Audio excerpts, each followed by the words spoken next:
Bonjour, je m'appelle Benjamin, j'ai intégré la DNUM en 2023 et aujourd'hui je suis développeur full stack dans le bureau cohésion sociale, sport et jeunesse. Aujourd'hui je travaille principalement sur deux missions.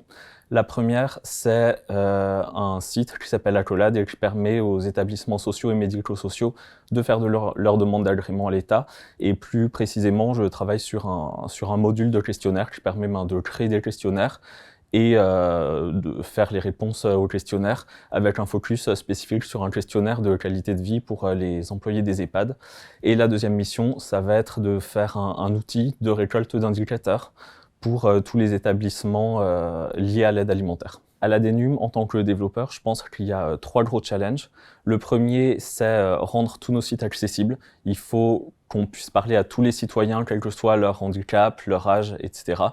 Le deuxième, c'est être le plus éco-responsable possible. Ça signifie en particulier que on doit pouvoir accéder à nos outils depuis n'importe quel hardware et ne pas nécessairement avoir acheté le dernier téléphone. Et enfin, c'est l'intégration du design system de l'État sur tous nos outils pour avoir quelque chose d'unifié. Ce que je dirais à une personne qui veut nous rejoindre, c'est déjà que les missions qu'elle va faire vont avoir un véritable sens et un véritable impact pour la société. Le deuxième point, c'est qu'en tant que développeur, elle va avoir beaucoup d'indépendance, une grosse capacité à proposer des choses et à être écoutée.